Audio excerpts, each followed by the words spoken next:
Guys, how's it going? Welcome back to another video. Today's video is a Marvel Duel video, and we're going to be looking at a Thor deck tech. It's a controlled Asgardian deck. So we're going to be looking at the cards, how it works, all the interactions that go great. So we're looking at here, we've got Lady Sif. We've got 3 of those in our deck here. She's great, she gets fragile, and she also has some draw power to her when she dies. So we've got 3 of those in her. We've also got Hogun. Hogun enters the battlefield and you control another Asgardian character. You draw an equipment. Guard Army of Asgard. Great. It's got a combat shield. It's like a divine shield if you've ever played Hearthstone. But essentially it's just a protective bubble for him. Now, Asgardian Pegasus is a fantastic card. One of the key cards for this deck. Because the whole idea of this deck is keeping stuff on the board. And as you can see there, Asgardian Pegasus brings another character onto the board just by summoning it, which works fantastic with other characters such as Lady Sif. You can see here that she can only be played if you control at least one Thunder or Asgardian character. That bypasses it. And Hogun here, as soon as you play Pegasus, Hogun comes onto the board and he gives you an equipment card. So it's keeping that engine going, which is extremely useful. Here, Outrider, before combat dismantles the target's equipment, especially against higher level heroes. Now, Volstagg is one of my favourite cards. Really sticky, really hard to get rid of on the board, just continually summoning more Volstaggs. Really, really beneficial, and I think probably my favourite card in this deck because it allows you to get Heimdall out. Now, Heimdall is a 3 energy, Volstagg is 2. When you keep Volstagg on the field, Heimdall is so much easier to get on, and he's just this absolute engine of a hero. So you draw a card, and then you continually play characters, heroes that you draw with a buff. So it's fantastic. Thor, again, the legendary. You cannot have a Thor deck tech without Thor. Great, he's got Pierce, and also you can lower his energy down to a 2 if used correctly. With 180 power, I mean, you can't go too wrong. He's great. He's not my favourite card. Like I said, Volstagg is just for that early game. You need to have a foot in that early game. Then we've got some burn cards. So Slice in Twain. It's great. It gives them fragile. It burns 20 off their life. Asgardian Feast is another key card, similar to Asgardian Pegasus. Just for tutoring up those cards that you need for the minute. But really, really helpful and enjoyable when you get the right boost. If you have Lady Sif turn 1 with no other energy level 1s, you play Asgardian Feast, you get a Pegasus, then turn 2, you at least can get the Pegasus and the Sif out at the same time. Kingpin's Truncheon, if you can swarm the board, that's great. Dragon Fang, effective, very, very effective. A great one for Pierce and Fragile, but just a good equipment in general. Because it's on attack and defense.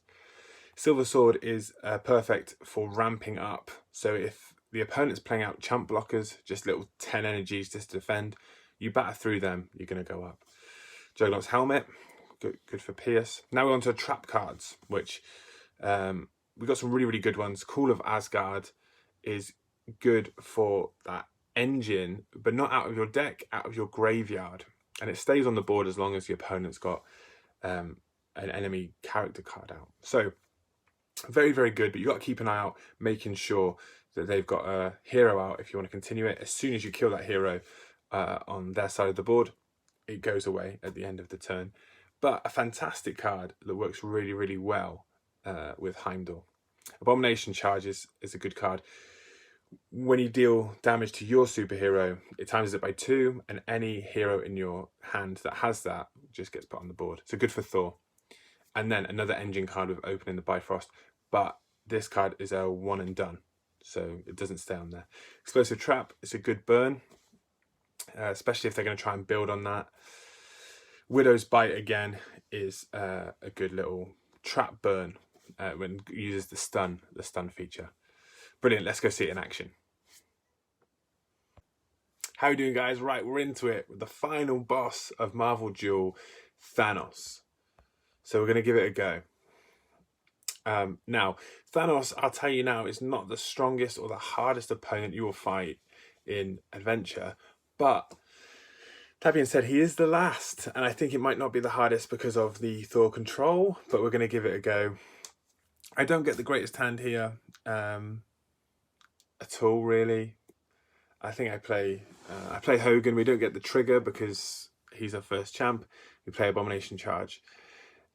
You really get to see how this deck starts to work. You get a little glimpse there with when you equip an equipment onto a hero who hasn't had one yet, and then you draw a card, and that's such an amazing ability that is the starting block of the engine, which makes it such a good control deck.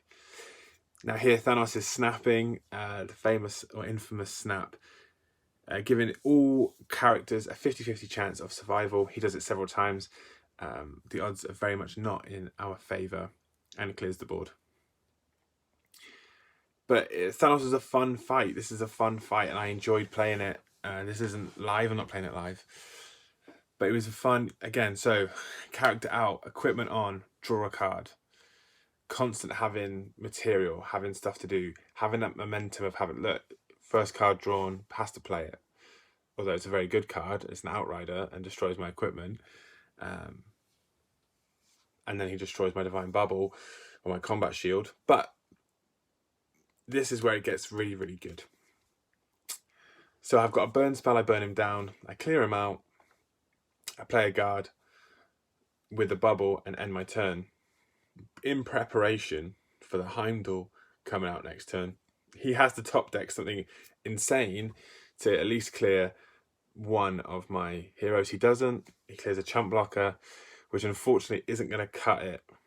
And Heimdall is going to be coming out here. Though I attack into the guard, the soldier even, because I know what happens. Their last word, as it were, summons two more of them, and it eats away the deck. So if you've got as many in your deck as you want, they'll continue to come out. Although they're not very powerful, when swarming the board, they can be quite irritating. Heimdall's out. We attach the sword, silver swords to him. The best equipment we could have possibly got against this. Because now their combined thing, their combined damage is 75. He now goes way above that and is untouchable by them. He can't play anything else because he's got 5 on the board already. And so we're in a really, really good spot. I don't know whether Thanos is meant to be better than this. I've played him a couple of times and he plays pretty similar. But now you get to see the ramp up of the silver swords. I'm not putting Dragon Fang because when you put an equipment on, it would remove the current equipment. Now the trap triggers here. I didn't need to play the trap, and it was kind of a misplay looking back at it now, because that trap does exactly the same job as Heimdall does, and Heimdall doesn't expire during it. So I could have saved it, and if they managed to clear out Heimdall, I could have then played the trap to maintain the effect, but it's okay. So great example here. We attach an equipment to Pegasus, which then triggers Thor's ability, which then draws a card. The card drawn was Hogan. Hogan automatically gets put out because of Heimdall's effect. And he draws as an equipment. Now, I was too eager last turn and I pressed end turn. I could have equipped the Juggernaut's helmet to him, drawing another card, and it would have played Lady Sif through Heimdall's ability. Just insane ramp up. And again, another one on the board. And now we have a full board, and we are pretty much unstoppable here. There's only a few cards that could deal with this at the minute, and they're all stun based. I think one's Hush now, so when I play another hero, it would then stun all of my champs. And stun effects on this game are pretty overpowered at the minute. They're probably the most overpowerful abilities that you can run. But that doesn't matter, because we can play so many champs. The stunned, I actually quite like having a stunned character on my board, especially if it's a level 1 energy, because most of the time people will not necessarily leave it, but they know it's not a threat, but you can use it to support summon, so that even though they're stunned, you can still use them to support summon stronger heroes. But as you can see here, with the Pierce on Pegasus and Hogan, there's just no stopping this deck right now. And we finish off here with a Heimdall special animation. It's fantastic, guys. Check it out. Go through, get the deck list, try it out. I really enjoy this deck. I've played all of them with it, but it's been some good fun and I've very much enjoyed it. So guys, if you've enjoyed this video, please like and subscribe. There's my golden Thanos, and we'll see you soon.